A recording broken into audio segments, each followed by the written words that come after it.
Halo, selamat siang. Saya Jono dan ini adalah Monday Monolog.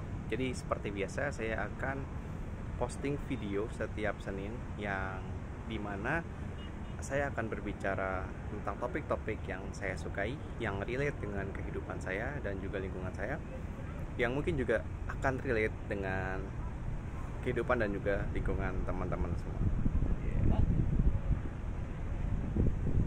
Oke, sebelumnya saya ucapkan terima kasih kepada viewer, subscribers, dan juga followers dari Instagram dan juga YouTube channel saya.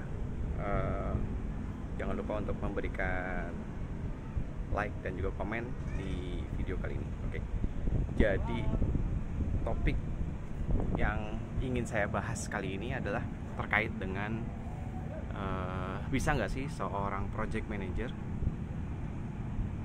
menjadi Scrum Master. Oke, kenapa topik ini saya angkat? Karena hal ini sering sekali jadi pertanyaan. Karena sebenarnya baik project manager maupun Scrum Master sebenarnya berasal dari background story yang berbeda satu sama lain.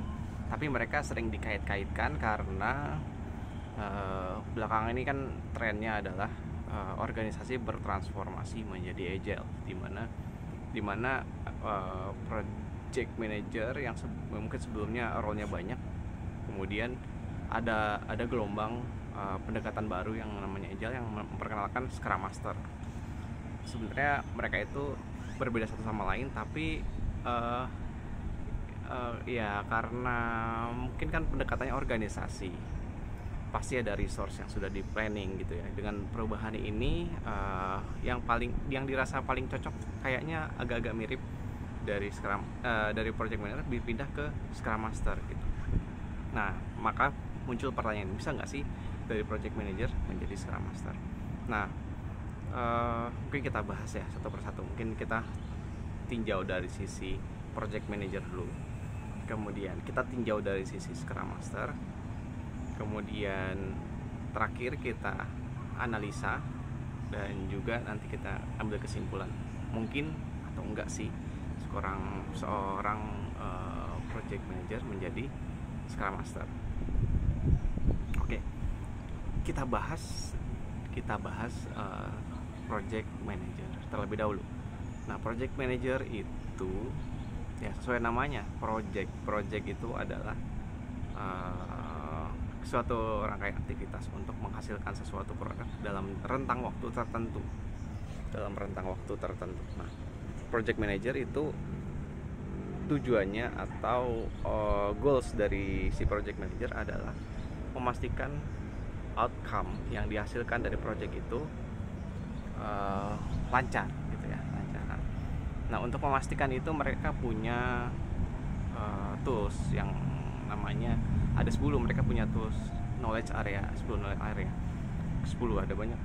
Nah, 10 ini kalau misalnya 10 knowledge area ini banyak gitu. Tapi untuk simplifikasi saya biasanya pattern kan jadi 3, 4. Untuk project yang simple biasanya ada 3 knowledge area ini cukup ya. Ada scope, time, and budget. Scope, time atau schedule lah. Kadang menyebutnya schedule, kadang menyebutnya time. Scope, schedule, dan budget. Jadi tiga.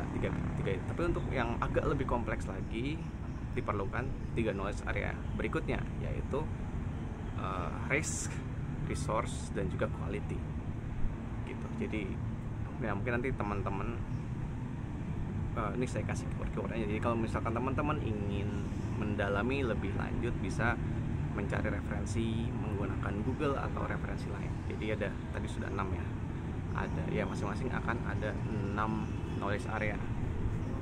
Jadi kayak tadi misalnya scope, ada scope management, kemudian time, ada time management, ada budget management. Jadi masing-masing punya anak-anakannya. Jadi project management ada bawah-bawahnya lagi, berarti ada 6. Nah, terakhir untuk project yang dirasa paling kompleks itu ada 4 knowledge area lagi. Yang kalau misalkan 3 pertama dan 3 kedua itu digabung jadi constraint, masing-masing punya constraint. Nah, 4 tambahan ini dia nggak menjadi constraint dari sebuah project management. Dia nggak punya matrix, nggak ada yang diukur. Tapi ini penting dilakukan untuk project-project yang skalanya besar. Yang pertama adalah procurement atau procurement management, kemudian ada communication management, kemudian ada stakeholders management, dan terakhir ada integration management. Nah, ini untuk project-project yang skalanya besar. Nah, teman-teman kalau misalkan mau lebih mendalami, silakan di searching keyword-keyword itu. Nah, berikutnya, nah dari 10 knowledge area itu bisa dibilang sebenarnya induknya kan si project itu ya, atau result dari, untuk memastikan result dari project itu gampangnya on time, on schedule, on budget. Yang 3 yang pertama tadi yang kita sebutkan, kalau misalkan itu terpenuhi ya berarti bisa dibilang projectnya sukses gitu. Nah, tiga yang berikutnya itu indikator tambahan dan seterusnya ya, yang tadi saya bahas ya. Itu total ada 10 yang tadi. Nah, setelah kita pahami 10 itu, ternyata kalau misalnya kita cari patternnya, si project ini fokusnya adalah ke result, gimana memastikan si result dari project ini sukses. Nah, manajemen pola manajemen yang dilakukannya biasanya melakukan membuat checklist, kemudian membuat Gantt chart gitu ya untuk time management, kemudian untuk scope management dia mungkin punya dokumentasi tersendiri gitu ya. Mungkin mereka punya list of, ya bisa bilang checklist, jatuh checklist juga sih.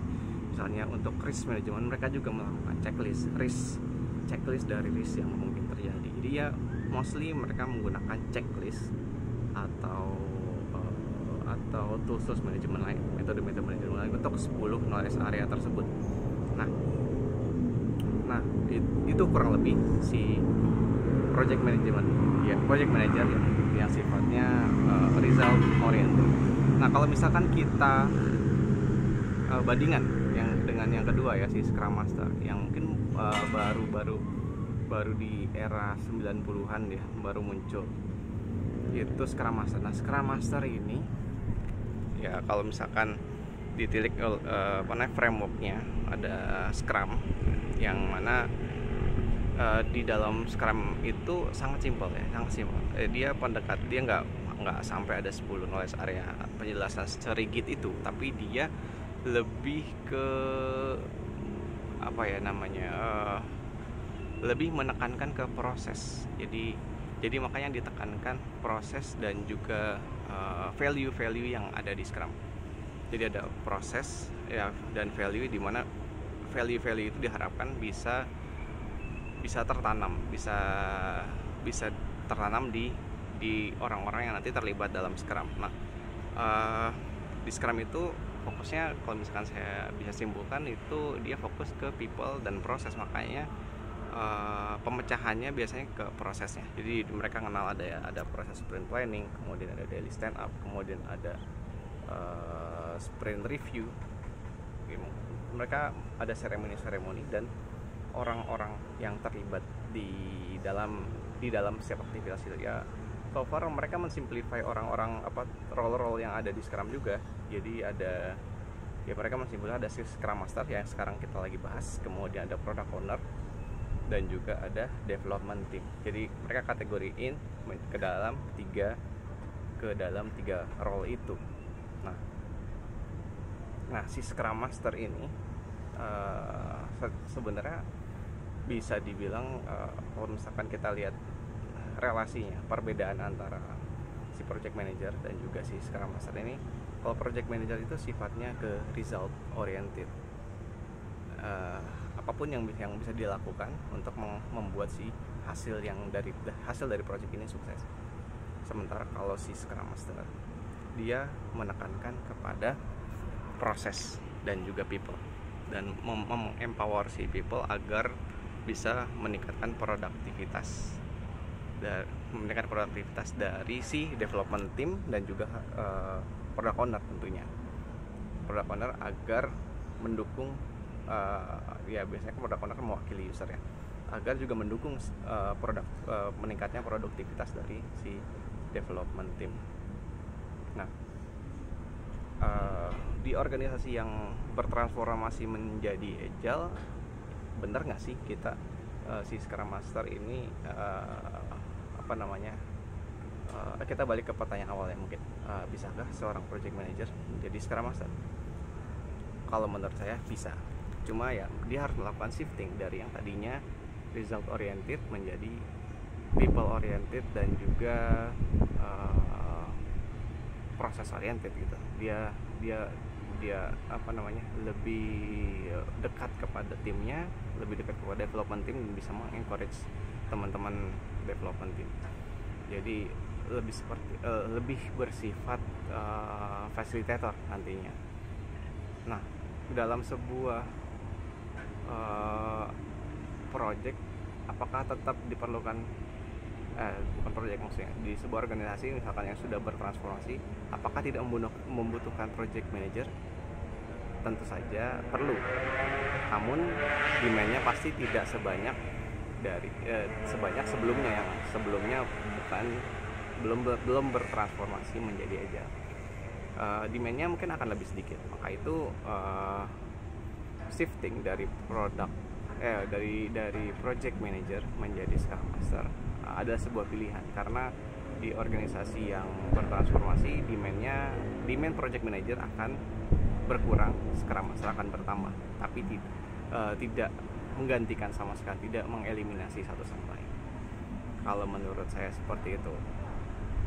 Nah, jadi kesimpulannya, sebagai kesimpulan, project manager bisa menjadi Scrum Master, tapi project manager akan tetap ada dalam sebuah organisasi walaupun dia sudah bertransformasi menjadi agile. Hanya demand-nya menjadi berkurang karena sebagian tugasnya sudah digantikan oleh Scrum Master. Oke, mungkin itu yang bisa saya share di Monday Monologue kali ini. Terima kasih, sampai ketemu di Monday Monologue berikutnya.